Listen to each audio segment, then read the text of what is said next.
मेरे दोस्तों आदाब। मैं हूँ आपका मेज़बान डॉक्टर अमजद अली बाबर।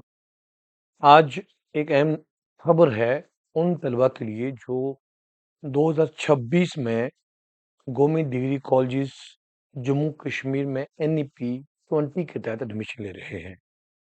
उसमें BA के, BSc, BCom, BCA ये जितने भी तलबा हैं फर्स्ट सेमेस्टर के लिए जिनकी एडमिशन हो रही है तो उनको काफ़ी कन्फ्यूजन है। बच्चे कॉल करते हैं, कुछ बच्चे परेशान हैं, दूर-दराज में जो बच्चे रहते हैं, उनको परेशानी आ रही है, वो बार-बार कॉलेज के चक्कर लगा रहे हैं, कंप्यूटर शॉप पे जा रहे हैं, पर उनका कन्फ्यूजन दूर नहीं हो रहा है। उन बच्चों के लिए कन्फ्यूजन न सिर्फ इतना है कि एडमिशन लेनी है, फ़ी कैसे कटवानी है, सब्जेक्ट कैसे सेलेक्ट करना है और क्या सब्जेक्ट सेलेक्ट करना है। ये सारी चीज़ें जो हैं, काफ़ी गौरतलब हैं और ख़ासकर न सिर्फ मैं बच्चों से मुख़ातिब हूँ, बल्कि पेरेंट्स से भी मैं ये अर्ज़ करना चाहूँगा कि आप अपने बच्चों के सब्जेक्ट के सिलसिले में काफ़ी सीरियस हो जाएँ, काफ़ी सिंसियर होके उनको सब्जेक्ट चूज़ करने दें।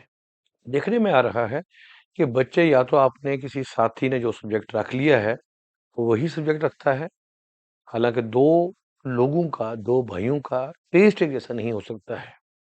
एक बच्चा अगर बॉटनी पसंद कर रहा है, उसको बॉटनी अच्छी तरीके से आती है, दूसरा बच्चा भी उसको उसको फ़ॉलो करके बॉटनी के लिए जा रहा है।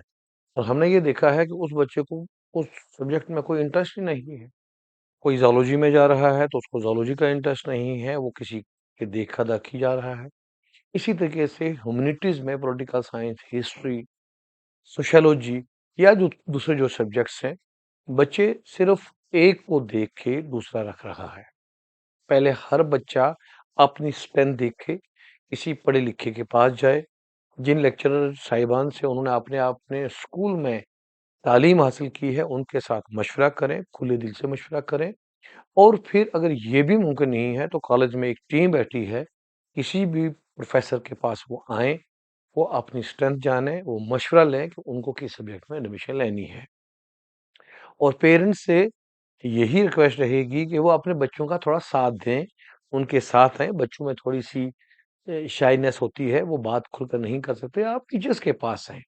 अगर कोई बच्चा कोई सब्जेक्ट रखना चाहता है तो उस कंसर्न टीचर के पास चले जाएँ, उसको बताएँ कि ये बच्चा ये सब्जेक्ट ले रहा है, वो थोड़ा-सा डिस्कस कर लेगा, क्या वो बच्चा उसमें चल पाएगा या नहीं चल पाएगा। हर सब्जेक्ट की रेलेवेंस है। एक ट्रेंड रहता है कि एक सब्जेक्ट के पीछे अगर 10 लोग चले गए, तो 11वां भी उसी के पीछे जाएगा, ऐसा नहीं है। कोई सब्जेक्ट किसी से कम नहीं है और कोई सब्जेक्ट ऐसा भी नहीं है कि जो सब लोग रख रख लें तो वो कामयाब हो जाएँगे। इस बात को ज़हन में रखिएगा। इस हवाले से कोई भी अगर जानकारी लेनी हो, आप मज़ीद डिस्कस कर सकते हैं, चैट बॉक्स में आ सकते हैं, मैं उस पर मज़ीद बात कर सकता हूँ।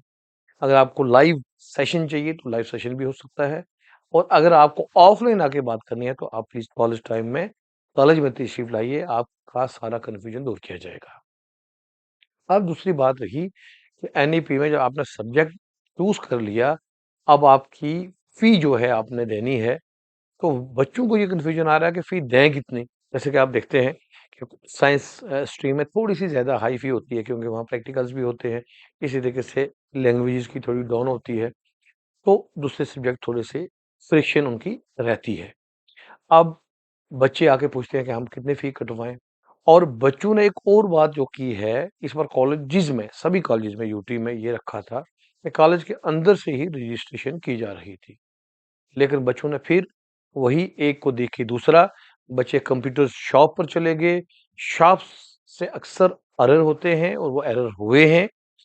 बच्चों ने उनको दिया अपना सारा डेटा, बहुत से बच्चों के साथ ये हो रहा है कि उनका कॉलेज कहीं कश्मीर में निकल रहा है, वो बच्चे पुंछ के रहने वाले हैं, कहीं रामबन में निकल रहा है, डोडा में निकल रहा है और इसी तरीके से मुख्तलिफ अज़ला में रहने वाले बच्चों के कॉलेजेस दूर-दराज निकल रहे हैं।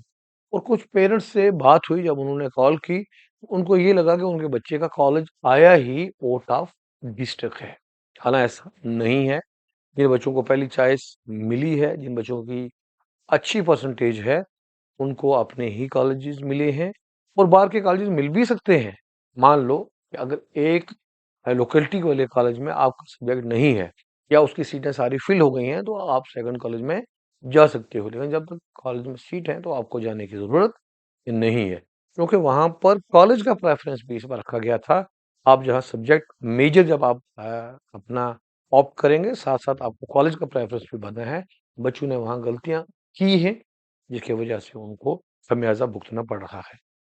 लेकिन चूँकि हायर एजुकेशन और ख़ासकर डायरेक्टर हायर एजुकेशन इसमें खुद बड़े केयरफुली देख रहे हैं। उनमें बच्चों की सहूलियत के लिए विंडो जो है उन बच्चों के लिए जो फॉर्म नहीं भर पाए या जिन्होंने चॉइस ज़्यादा नहीं भरी थी। मसलन किसी बच्चे ने मेजर 1 ही भरा था, उसको लग रहा था मेरा आ जाएगा, उसका नहीं आया है।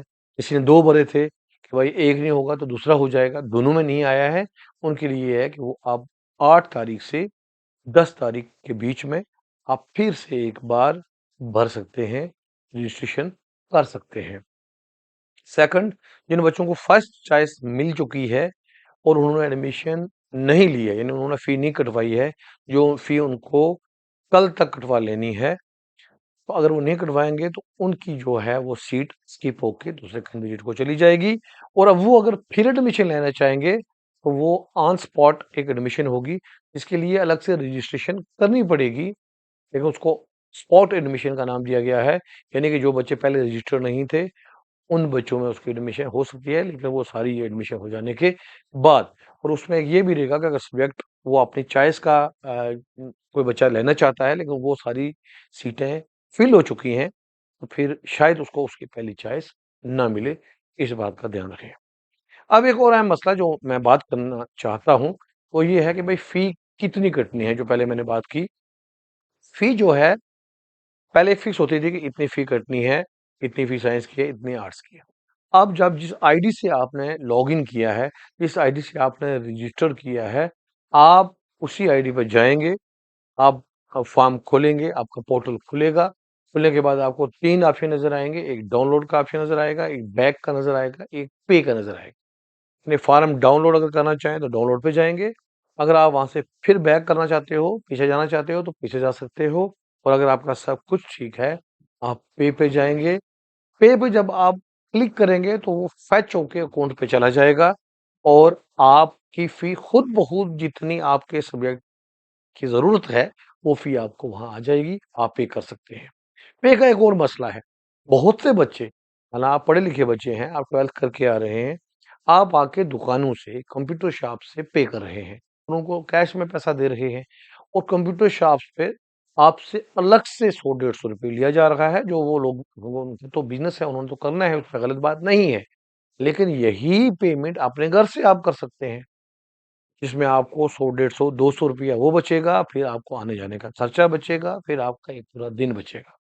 इस बात का आप ध्यान रखिएगा। और जिन बच्चों का पहली लिस्ट में आ गया है, वो जल्दी अपनी लिस्ट अपनी फ़ी दे दें, वो सीट होल्ड हो जाएगी आपके नाम की, यानी कि आपकी एडमिशन जो है वो हो गई है। उसके बाद आपको ओरिजिनल डॉक्यूमेंट लेकर कॉलेज में जाना है, जिस कॉलेज में भी आप होंगे, वहाँ आपकी वेरिफ़िकेशन होगी और आपकी प्रॉपर कंप्लीट एडमिशन हो जाएगी। जो फ़ी की रिसिप्ट होती है, वो सँभाल के रखिएगा क्योंकि वो आपको बाद में काम आती है। जिन बच्चों को स्कॉलरशिप की ज़रूरत होती है वो स्कॉलरशिप के फॉर्म फिल करते वक़्त वो रिसिप्ट साथ में लगती है। तो ये कुछ टिप्स थे और ख़ासकर एक अलग अगर आप कहेंगे तो एक अलग सेशन इस पे हो जाएगा कि सब्जेक्ट का कॉम्बिनेशन किस तरीके से बनाएँ। हर बच्चा जो है वो अ, बिन सोचे सब्जेक्ट ले रहा है। कुछ बच्चों में बड़ी स्ट्रेंथ है, वो बड़े इंटेलिजेंट हैं, लेकिन अगर उनका सब्जेक्ट गलत हो जाएगा, उनके लिए आगे मुश्किलात आएँगी क्योंकि मेन मकसद होता है इंसान को जॉब लेना।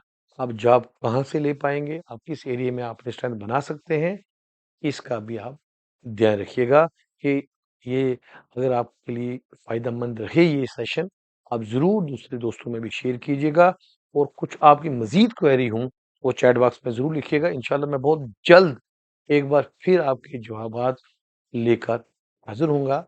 अपना ध्यान रखिएगा। मेरी तरफ से बेस्ट लक। खुदा हाफ़िज़।